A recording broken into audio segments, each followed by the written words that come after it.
Assalamualaikum warahmatullahi wabarakatuh. Perkenalkan, nama saya Melansari Siti Nurtiara dan rekan saya Tri Andini Lafaiza. Kami dari kelompok 7 akan mempresentasikan tentang paragraf. Apa sih paragraf? Pasti Anda yang tahu kan paragraf itu apa? Paragraf adalah bagian dari karangan yang terdiri dari sejumlah kalimat yang mengungkapkan satuan informasi dengan pikiran utama sebagai pengendalinya dan pikiran penjelas sebagai pendukungnya. Nah, di paragraf juga ada ciri-ciri paragraf.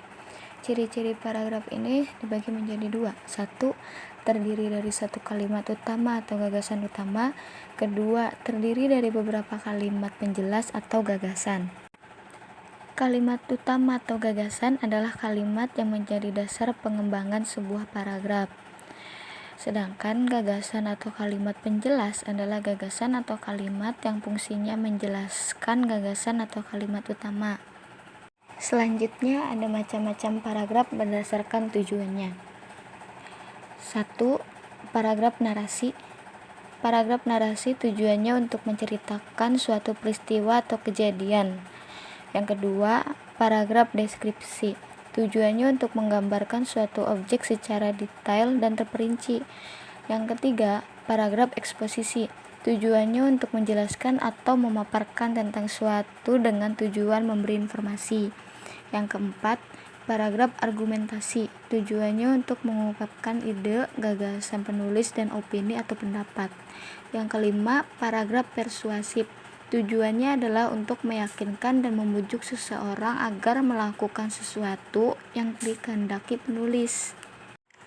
Selanjutnya akan dijelaskan oleh rekan saya, Tri Andini Lafaiza. Jenis-jenis paragraf berdasarkan kalimat utama. Yang pertama ada paragraf deduktif. Paragraf dimulai dengan mengemukakan persoalan pokok atau kalimat utama, kemudian diikuti dengan kalimat-kalimat penjelas yang berfungsi menjelaskan kalimat utama. Paragraf ini biasanya dikembangkan dengan metode berpikir deduktif dari yang umum ke yang khusus. Contohnya, kemauannya sulit untuk diikuti. Dalam rapat sebelumnya sudah diputuskan bahwa dana itu harus disimpan dulu. Para peserta sudah menyepakati hal itu. Akan tetapi, hari ini ia memaksa menggunakannya membuka usaha baru. 2. Paragraf induktif. Paragraf ini dimulai dengan mengemukakan penjelasan-penjelasan atau perincian-perincian, kemudian ditutup dengan kalimat utama.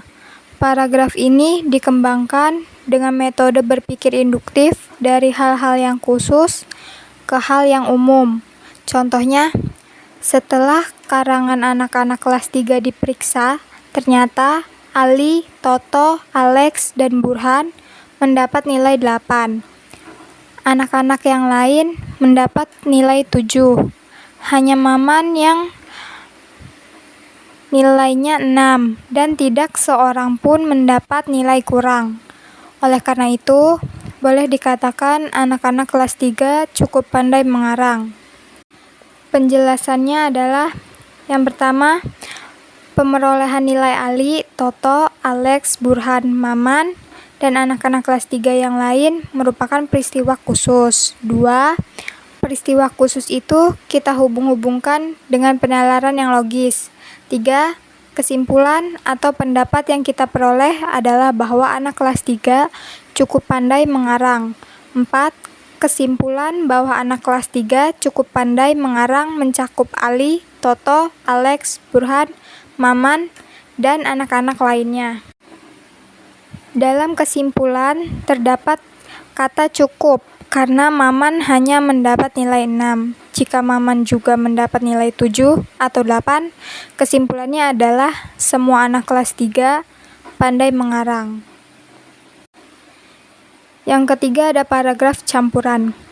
Paragraf campuran adalah paragraf yang dimulai dengan mengemukakan persoalan pokok atau kalimat topik kemudian diikuti kalimat-kalimat penjelas, dan diakhiri dengan kalimat topik. Contohnya, dalam kehidupan sehari-hari, manusia tidak dapat dilepaskan dari komunikasi.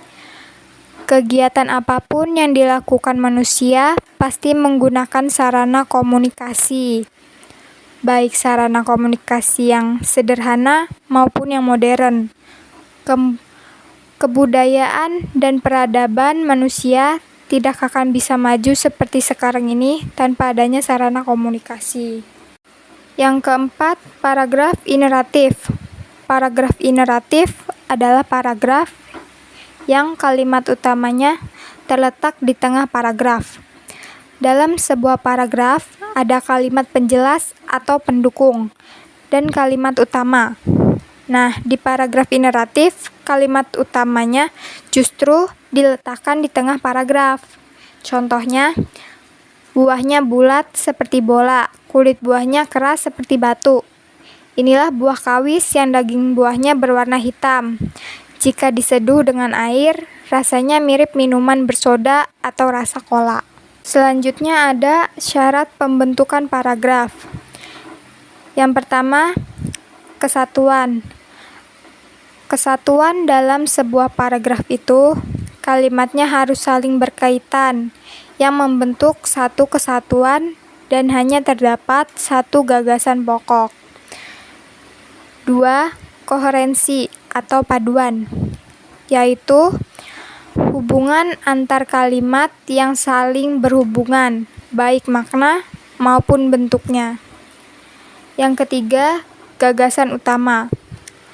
Gagasan pokok atau ide pokok adalah gambaran keseluruhan dari suatu paragraf.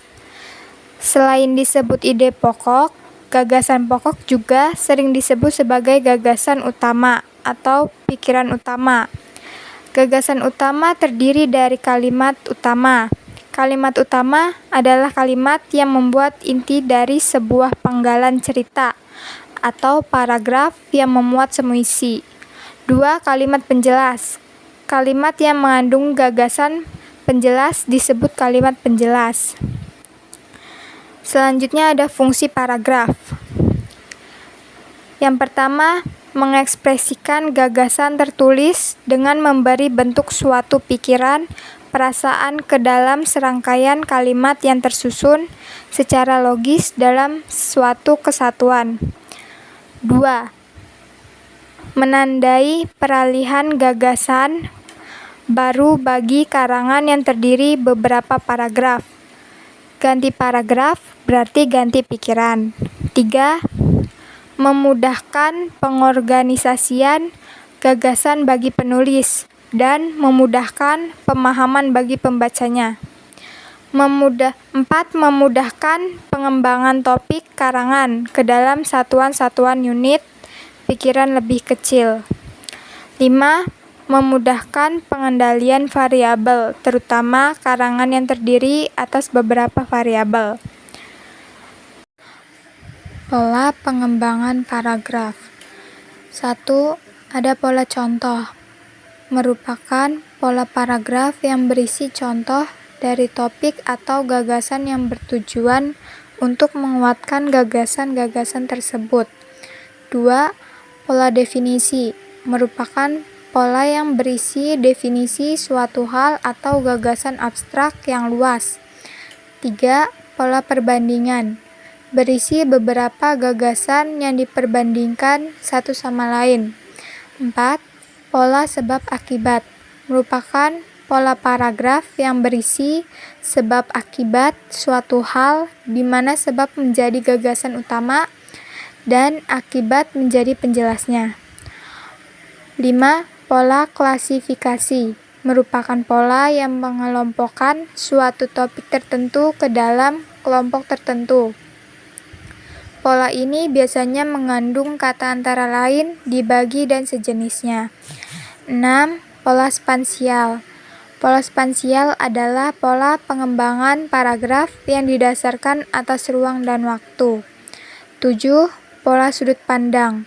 Pola sudut pandang adalah pola pengembangan paragraf yang didasarkan tempat atau posisi seorang penulis dalam melihat sesuatu. 8. Pola proses. Proses merupakan suatu urutan dari tindakan-tindakan atau perbuatan-perbuatan untuk menciptakan atau menghasilkan sesuatu atau dari suatu kejadian atau peristiwa. 9. Pola ilustrasi. Sebuah gagasan yang terlalu umum memerlukan ilustrasi-ilustrasi konkret. Baik, itu saja yang dapat kami bisa sampaikan dan jelaskan tentang paragraf. Kurang lebihnya mohon maaf. Wabillahi taufiq wal hidayah. Wassalamualaikum warahmatullahi wabarakatuh.